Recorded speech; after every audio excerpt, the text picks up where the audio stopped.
An observatory, a place for a man to witness the magnificence of the universe. But such insights are not what the champion of light is looking for. He has come to find a weapon.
Welcome back, listeners. As you know, I'm Eddie Rodman, and I'm still talking to old gods of Asgard, who are doing their big comeback tour. How's that been going for you, Odin? Splendid! I'm having the time of my life. You know, I didn't realize how much I missed that. And what about you, Thor? It's okay, you know. Well, this must bring back a lot of memories. Oh, yeah! It's wonderful to be back on stage. If it wasn't for my knee, I'd feel like a young man again. Well, speaking of that, I hate to keep harping on this age thing, but I gotta tell you, I've heard your new songs, guys, and you sound really good. Thank you. And, this may be a touchy subject, but to be blunt, you really don't sound, well, old. I mean the difference between your speaking voice and your singing voice, it's pretty striking. What the hell are you talking about?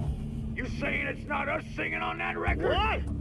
What's he talking about? No, I'm not saying that, guys, but I can't help noticing the difference. Son, you're on thin ice. You calling me a liar? Whoa, hey, let me just step in here for a moment, boys. Yeah, Eddie, they do sound different, but believe me, we're not talking Milli Vanilli here. These guys are the real deal. Why don't you come to the gig tomorrow night and see for yourself? Once they get on that stage, boom, things get real. Really? Believe me, they play like they're possessed. It's almost like magic. Look, you see my boys play, you see the old gods for real.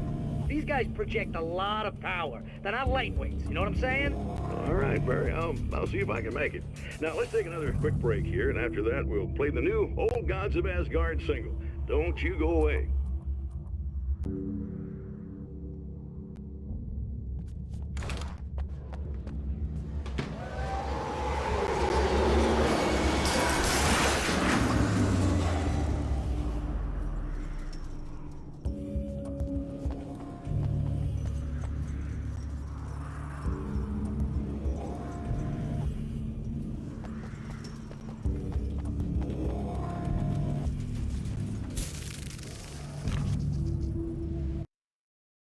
As a storyteller, my first real love was crime. And it was in that genre that I finished my first novel, starring the perpetually miserable Alex Casey, whose entire life was a wound that never healed. The books sold as fast as they hit the shelves. I wrote 5 more Alex Casey books, and they all were bestsellers. I became rich. I became famous. Success brought pressure, and I didn't handle it very well.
I've carried a flashlight and a gun for so long that I feel naked without either. It's all too often that I need them. The darkness protects the taken. Shadows crawl over their forms like living things, protecting them from harm. Blows that would injure or kill a human outright mean nothing to them as long as the darkness persists. But light makes them vulnerable. Light burns the shadows away. The darkness that drives them is still in them, but now they're vulnerable. Flashlight and gun. Sometimes it feels they're all I have left.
I've seen the enemy, and it's me.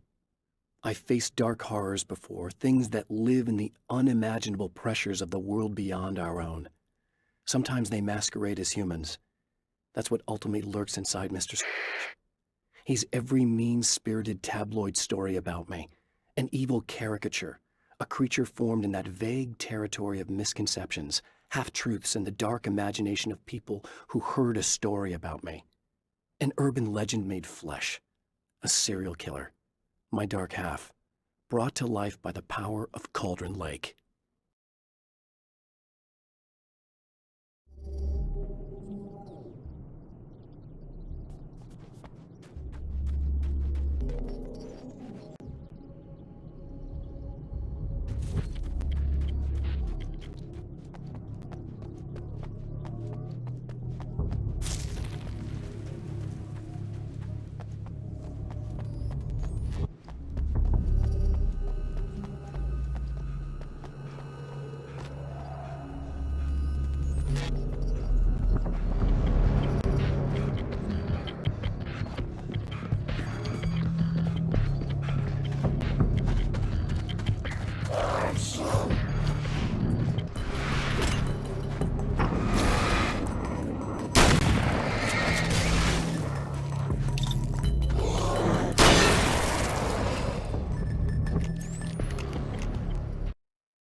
The pressure of success got to me. My wife Alice was the sole thing in my life that anchored me. Suddenly it wasn't enough. I couldn't write anymore. I distracted myself with wild parties and whatever trouble I could scare up. I wallowed in the drama of my life, sure that Alice would stick with me even though she didn't sign up to be the lifeline of a tortured artist. It was my dumb luck she's not the type to give up.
Hello?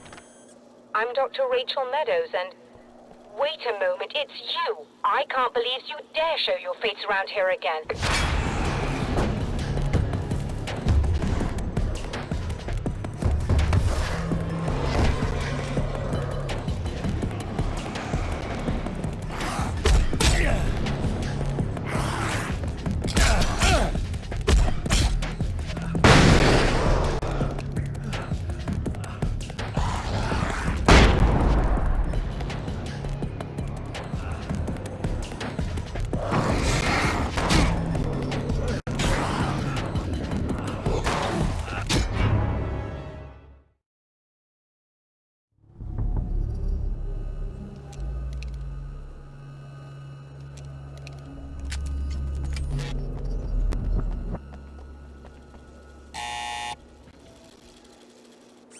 Hello?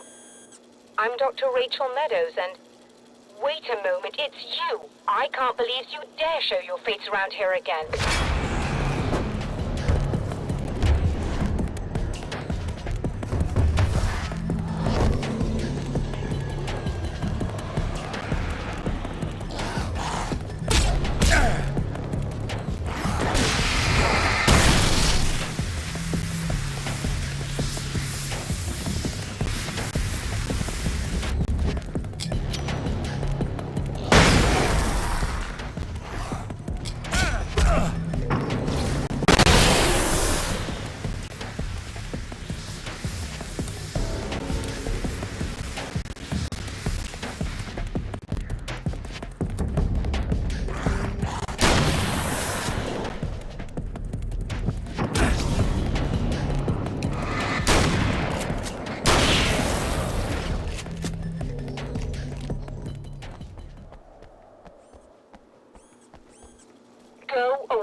It wasn't me. I just look like him.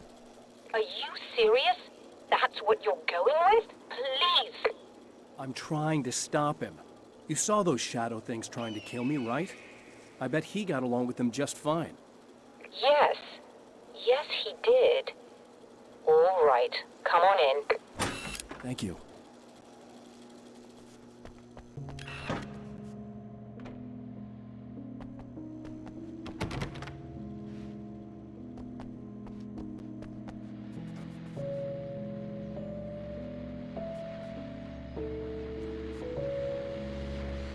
Hey, buddy. I figured I'd take a moment to talk to you.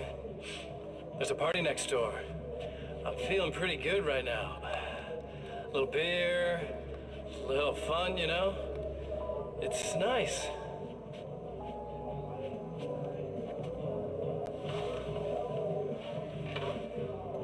Listen, this whole thing between us, it's a little weird for me too, you know? I mean, we don't just look the same, there's a lot we share. I mean, up here, I know you, right? So I was thinking maybe we could...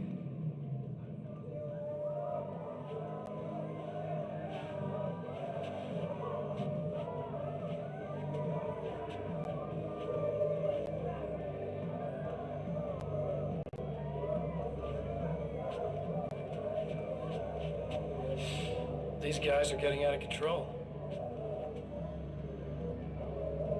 Look, I feel like we're both victims of circumstance here.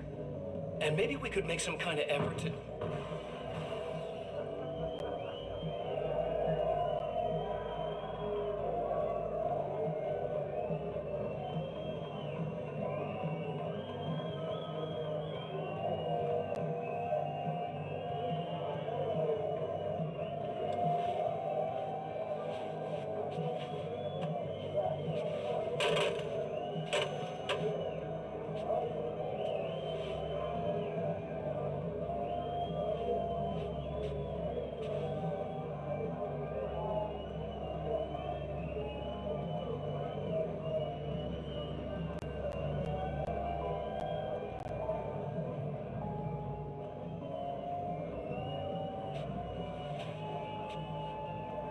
Never mind.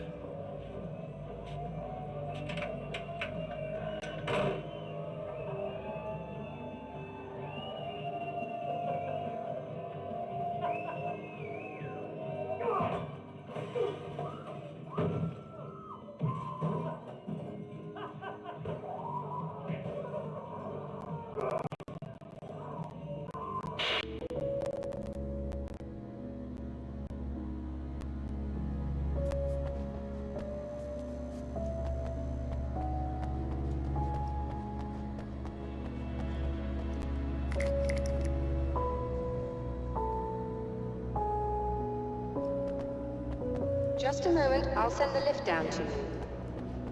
I didn't expect to see anyone here tonight, but I'm relieved to see an actual person. That's assuming this isn't some kind of cruel trick on your part, of course.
Doctor, the man who looked like me, what did he want here? There's a strange astronomical event happening right now. Something I can't begin to classify, but I think it's disabled our satellite. There's a very peculiar signal that we're receiving. A signal? That's what I'm here for. Well, so was he. But he didn't seem to understand it at all. He got very angry, sabotaged our imaging array, and now we're blind. I believe the event is still going on, but we can't pick it up. Is there something we can do? What he broke is essentially just a special camera, but we can't use the telescope without it. There's a replacement in my car. If you can get that to me, we're back in business. Consider it done.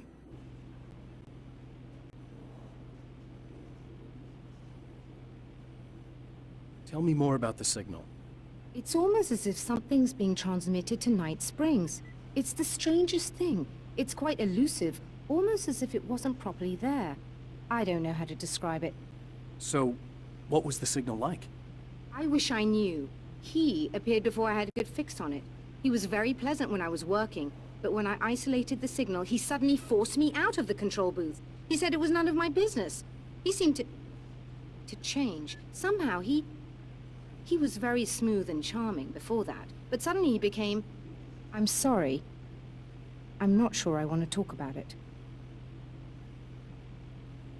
I have to ask, do you always wear that to work? I was at a party for a local art exhibition. Fascinating works. When I was called away by my assistant. Michael was the first to spot this event. I don't know where he is now, actually. He was supposed to bring us some food, but he never showed up. Tell me about the event. Oh, it's quite fascinating. It looks as if stars were changing, somehow. Or shifting positions. It isn't really happening, of course. Most likely it's caused by some kind of atmospheric refraction phenomenon. But I've never seen anything like it. Did he hurt you? No, he didn't quite threaten me exactly, but those shadowy things started to crawl into view, and whatever the signal was, he seemed to be extremely frustrated by it. He just started breaking things and left. I thought it best not to interfere. You were lucky. He's done much worse. Yes. He showed me a knife, and he kept talking. He enjoyed the sound of his own voice.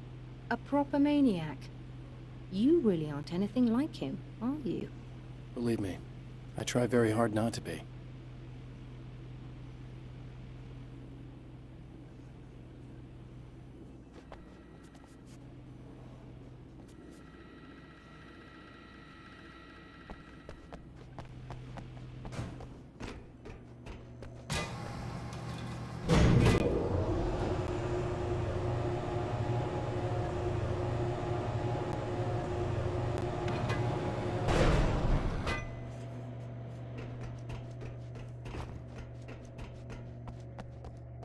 Good luck, and try to be careful. It's a very expensive part, and we don't have a replacement. Oh dear, that sounded more callous than I intended. Be safe.